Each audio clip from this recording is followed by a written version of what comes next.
The structural conditions defining the United States residential real estate market in 2026 have created an environment where the cost of a poorly executed acquisition is not simply a matter of overpaying at the margin. It is a matter of entering a multi-year illiquidity trap with meaningful capital at risk.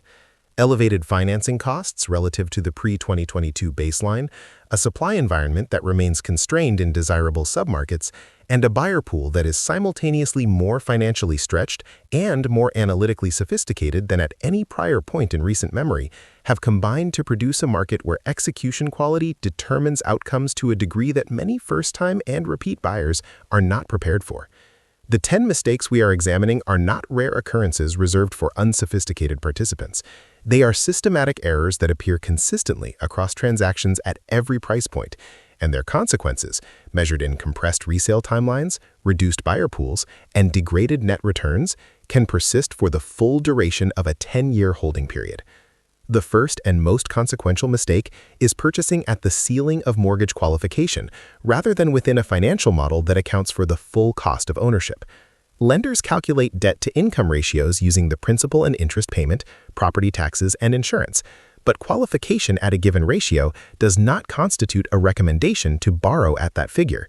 A buyer who qualifies for a $1.1 million mortgage at current rates may find that the monthly obligation, combined with property taxes, insurance, HOA fees, and maintenance reserves, consumes a percentage of gross income that leaves no structural buffer for rate adjustments on variable instruments, income disruption, or the capital expenditures that every property requires over a holding period of any meaningful duration.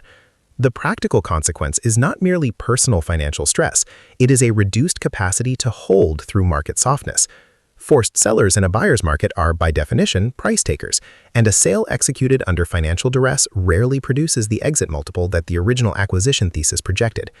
The second mistake is failing to conduct a rigorous comparative market analysis that isolates price per square foot trends across micro-geographic segments rather than relying on broad market averages. Metropolitan-level median price figures and even county-level data are too aggregated to be useful for individual transaction pricing. Within a single zip code, a street-level price differential of 15 to 20% per square foot is not unusual when school district boundaries, proximity to commercial corridors, flood zone designations, or flight path noise profiles are factored in. Buyers who use regional or neighborhood-level averages to validate a purchase price without drilling into the specific block-level transaction history are routinely accepting an invisible premium. That premium does not disappear at resale. It becomes a headwind that requires additional appreciation to overcome, and in flat or modestly appreciating markets, it may never fully compress. The third mistake is insufficient due diligence on the physical condition of the asset, specifically the failure to commission specialized inspections beyond the general home inspection that is standard in most transactions. A licensed general inspector operates within a defined scope that does not include structural engineering analysis, sewer line scoping, chimney inspections, radon testing, mold assessments, or foundation movement evaluations unless these are explicitly added. On a $1.3 million property, the cost of a comprehensive inspection package including all applicable specialists is typically $2,500 to $4,500, a figure that is effectively zero relative to the carrying cost of a deferred structural repair that was visible and documentable before closing. Buyers who negotiate aggressively on price but decline to invest in thorough physical due diligence are optimizing the wrong variable. The physical condition of the asset is the most direct determinant of future capital expenditure, and capital expenditure that does not produce a corresponding increase in appraised value is a direct drag on net return. The fourth mistake is misreading the liquidity profile of the specific market segment being acquired.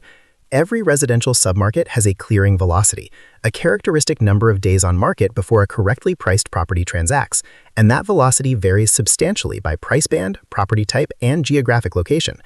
Luxury single-family properties in secondary markets and resort communities frequently carry days on market figures of 120 to 240 days even in healthy demand environments. A buyer who acquires in a low liquidity segment without accounting for that illiquidity premium in their holding period assumptions may find that a life event requiring relocation within 2 to 4 years produces a sale timeline that is structurally incompatible with their needs. The illiquidity of a given asset is not a defect that can be corrected. It is an intrinsic characteristic that must be priced into the acquisition decision at the point of purchase. The fifth mistake is underestimating the resale impact of property-specific obsolescence factors. Functional obsolescence, the gap between a property's current configuration and the preferences of contemporary buyers, is among the most reliably value-destructive conditions a seller can face. Single-story homes with closed floor plans, properties with fewer than 2 full bathrooms per bedroom cluster, homes lacking a dedicated home office configuration, and properties without EV charging infrastructure are increasingly positioned below market relative to equivalently sized updated comparables. The cost of retrofitting a functionally obsolete property to current buyer preferences is not always recoverable through a proportional increase in sale price, particularly when the underlying structural layout does not lend itself to modification. Buyers who acquire properties with known functional obsolescence at a discount must model the full cost of correction, including the carrying cost during renovation, before concluding that the discount represents genuine value.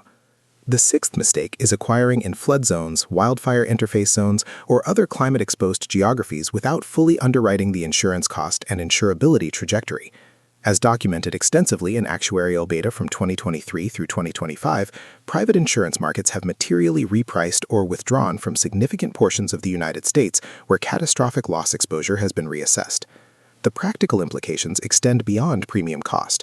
Properties in zones where private coverage is unavailable and state-backed programs serve as the insurer of last resort face a growing pool of cash-constrained buyers, since lenders impose specific insurance requirements that the available coverage products may not fully satisfy. A property that cannot be easily insured through conventional channels today will face a structurally narrowed buyer pool at resale, and that narrowing reflects directly in achievable sale price and time on market. The seventh mistake is failing to account for the tax implications of the transaction structure, particularly as they relate to the eventual exit. The federal capital gains exclusion for primary residences, $250,000 for single filers, $500,000 for married couples filing jointly, requires that the property have served as the primary residence for at least 2 of the 5 years immediately preceding the sale. Buyers who acquire with an anticipated holding period of less than 2 years, or who structure ownership in ways that complicate primary residence designation, may find that a significant portion of the appreciation they have generated is subject to federal and, in many states, additional state capital gains taxation. In California, New York, and New Jersey, the combined tax burden on gains above the exclusion threshold can approach 30%. A buyer who does not model the after-tax exit proceeds alongside the gross sale price is operating with an incomplete return projection. The eighth mistake is relying on verbal representations from sellers or listing agents regarding permit history, renovation scope, and code compliance. In transactions involving properties with significant improvements, finished basements, added square footage, converted garages, or modified structural elements, the distinction between permitted and unpermitted work is legally and financially material. Unpermitted work that is discovered during a resale transaction can require remediation as a condition of financing, can result in assessor reclassification, and in some jurisdictions creates a liability that transfers to the buyer at closing. A title search addresses ownership chain issues, but does not surface permit compliance questions. Buyers should independently verify permit records for any property where the improvement history is not fully documented, and should require representations and warranties in the purchase agreement with appropriate remedies for misrepresentation. The ninth mistake is ignoring the carrying cost of a longer than anticipated sale process at the time of exit. Sellers who have not planned for an extended market exposure period frequently make a sequence of reactive decisions: price reductions that signal distress, deferred staging investment that suppresses buyer perception, and ultimately acceptance of below-market offers from buyers who correctly identify urgency as a negotiating lever. The financial cost of carrying a vacant or partially occupied property through a 150-day market exposure process, inclusive of continued mortgage payments, maintenance, utilities, property taxes, and opportunity cost on capital, is a figure that should be modeled before acquisition rather than discovered at exit. Properties in lower liquidity segments, seasonal markets, or higher price bands require a holding period assumption that is generous enough to accommodate a protracted sale process without creating financial pressure. The 10th mistake is treating the purchase of a primary residence as entirely distinct from an investment analysis.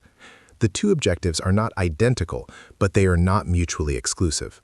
And the discipline of investment underwriting, modeling cash flows, stress testing assumptions, establishing a clear exit thesis, and defining the conditions under which the investment thesis would be invalidated, is directly applicable to primary residence acquisition.